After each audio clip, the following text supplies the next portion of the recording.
Really, the main reason behind why I created this channel in the first place is because ever since I got into spirituality or self-actualization, there's been a lot of bullshit that I found, that I believed, that I fed into, that I adopted as my reality, without really having any critical thinking skills, without forming an opinion of that thing, without forming a truth of my own. And one of the concepts or terms, the cliche terms that we hear all the time when it comes to spirituality is high vibration, high vibe. I used to say that all the time, and like the thing was, I believed that to be spiritual, you had to be high vibe all the time. You got to keep those vibes up, right? All the time. But my goal with this channel is to explain those kind of terms in practical ways. What actually is it? Yes, there is truth to it, but it's become so cliche that people just throw it out there and it's lost all of the power and the meaning that I think it really has. So we're going to break it down, and I'm going to talk about what it actually means to me and how you can become high vibrational in the most realistic way. So I'm going to throw this chart on here, and I've showed it plenty of times in kind of older videos from months ago. But you're looking at this chart and it shows all of the emotions, and then there's a number associated with those emotions, and there's a scale. There's like a hierarchy. There's higher emotions and there's lower emotions.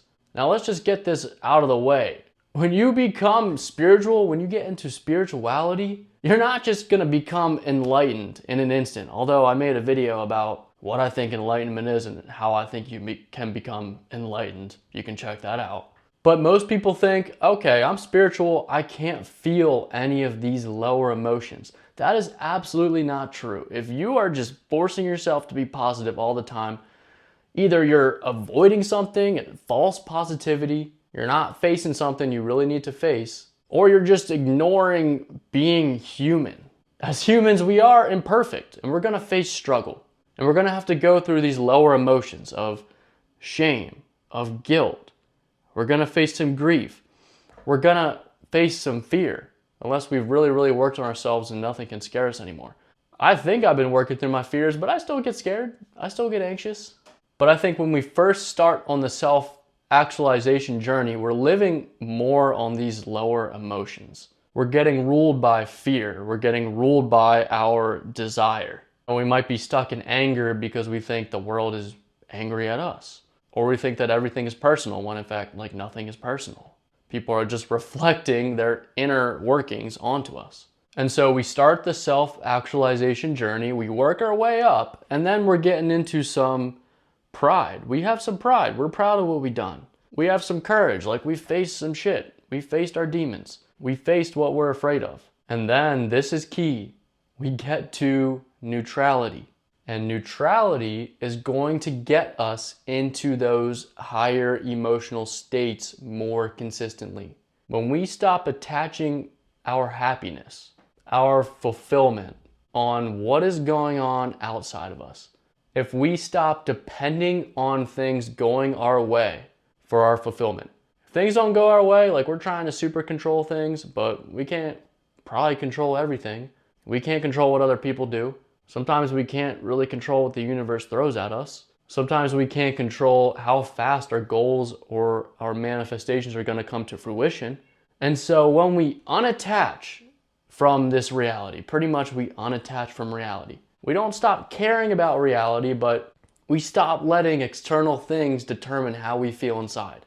That is like the first step to becoming high vibrational. Because really, we don't care what the outcome is. Either way, we'll be fine. We're not depending on anything else. We'll be fine either way. And that is a very empowering state to be in. If we screw up, if we fail, if things don't go as planned, oh well, we're still good. Nothing can really touch us on the outside. Then we get to emotions like acceptance. That's a little bit higher up the scale. Instead of pushing against life and wishing things were different, we start accepting it and we see, okay, how can we use this to our advantage? This like seemingly bad thing, how could it be good? This tough thing I'm going through, how is it going to benefit me? And we start flipping the bad, the seemingly bad, on its head. And we just relabel it. And so if you get to that point, I really don't think you can get in a bad mood, or at least you can't get in it for too long, because you're just accepting everything that's happening. Now that doesn't mean you can't intend for things to be different, but in the moment, you're accepting the present moment and seeing what you can do with it. And we start moving up the scale more, and then we get to love. And love, I think it starts with loving ourselves. If we secretly, under the surface, are unsatisfied with ourselves, if we're comparing ourselves to other people, if we were wishing we were someone else at a subconscious level, if we can't spend time with ourselves, if we can't go 10 minutes just chilling with ourselves without numbing and avoiding ourselves, then that just sets you up for constant depression, constant unfulfillment. And it really took me a while to fully start authentically expressing myself, instead of bottling it all up because I was scared of being judged or whatever. We got all this greatness built up within us, but we're afraid to show it to the world. We're afraid to express our uniqueness. Once we love ourselves first, then other people can love us, can truly love us. But until we stop searching out there for all this validation from other people, but we haven't even validated ourselves first, we're not even centered, we're not grounded in ourselves, we don't even know ourselves, we haven't even tried to observe what's going on deep inside of us, what our soul wants, what excites us, what are our passions, what could be our purpose. We haven't even started peeling back the layers of our purpose. We don't even know ourselves. Then we're going to be continuously put in situations that don't align with what we really want and won't fulfill us. Like, I realized that financial advising wasn't for me. I realized that I was only doing it to make money. And so I took a pay cut, but I got into areas that I thought would excite me, that I thought would lead to my growth, my actualization. And the things that I do at the end of the day, even though it's a lot of work sometimes, they energize me. Waking up and dreading my day because I hate doing what I do. I actually like what I'm doing. And then we get to peace. And peace, I feel like I talk about peace in every single video. Creating a state of peace, a state of calm, calming down the chaotic mind and not being affected by the chaos going on outside of us. Can we really quiet our mind? Or are we just bombarded with garbage, bombarded with a shitload of just random ideas, random thoughts? Can we sit down and meditate for 10 minutes, aka just sit in silence and observe ourselves or focus on our breath? Do we have that capability? Are we at peace with ourselves? Are we at peace with our lives? And finally, I think we get to enlightenment, and that ultimately is full release, full relieving of our suffering. And kind of realizing that all of this is just a game. Like, we're gonna die one day, and we take everything so seriously and we beat ourselves up over in the end, the most insignificant shit. And when we've healed ourselves from all of the trauma, all of the negative programming that is under the surface, holding us back, things in our childhood, things in our past that we never worked through that are keeping us heavy. Literally, it's baggage in our psyche, and it's keeping us at a fraction of what our potential could be. You start to get lighter when you release all of the shit that you're carrying from the past. And you realize that the present moment is the only thing that matters. And from that state, from that focusing on the present moment, then you can create your future, because it's all happening right now. But we're just subconsciously stuck in the past. And we're carrying shit from like 10, 15, like 20 years ago that is still a part of our identity that we just need to let go of and become lighter, become enlightened, and realize that our suffering is self-created. Another video I made about freeing ourselves from suffering. Actually, that might have been the same video as the enlightenment video, but no, I think there was another one. Check that out too. I'm just plugging all my videos right now. I don't even care. And then you start getting into the feeling like everything is connected, it's all one. We're all just depending on each other and we all affect each other. And really the world is just like one big organism operating, and there's worlds inside worlds and dimensions inside dimensions, and our inner world creates our outer world, and we're all just like reflecting each other and all these minorly profound thoughts, right?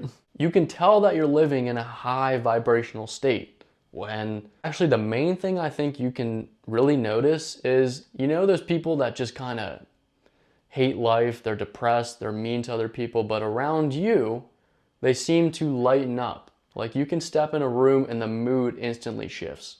You really bring your light into any situation and alter that dark situation. Animals like you, kids like you. That's how you can tell you're operating from a higher vibrational state. When you're excited for the future, when you love yourself, when you stop letting fear hold you back from like stepping into the highest version of yourself. And really, I think it's stepping into our full potential. I think that monks, people that have just left society and they're just sitting there and they're just meditating, they may have found mental peace, but are they sharing that peace with the world? Are they sharing their wisdom with the world? Are they making the world a better place? I would argue that they might not be, because they have removed themselves from the world. The most powerful person can realize like how, messed up and chaotic this world is, but you have the courage or the state of, like, you have created this state of mental peace that you can handle the chaoticness of life. I don't even know if that's a word, the chaos of life. And you throw yourself into society and you make it a better place and you affect other people. And that's like a chain reaction, because other people will subconsciously link up to the vibrations that you're sending out, like mentally link up with the vibrations that you're sending out. And the people that aren't aligning with it, that aren't aligning with your energy, your pure energy, your energy that really wants to help the world, those people are gonna fall away. They're gonna just fall out of your life. And you're gonna really start to become magnetic, and you're going to attract the people aligned with that new elevated version of yourself that you're stepping into. But again, we can face suffering. We can feel down sometimes. But how do we transmute? How do we transform that negative energy into something positive for us? How can we use it as fuel? That is what alchemy is. Using the suffering that we face, the lower emotions that we face, and turning them into a positive. And in that way, you become super strong. You become a mental fortress that can't be broken because everything is to your benefit. How empowering of a statement that is. None of the fear mongering, none of the subconscious programming that maybe is trying to keep us down, it can't affect you anymore, and your light is just blasting out. So that's what being high vibration is to me. Hopefully it helped. Let me know what you think. Peace.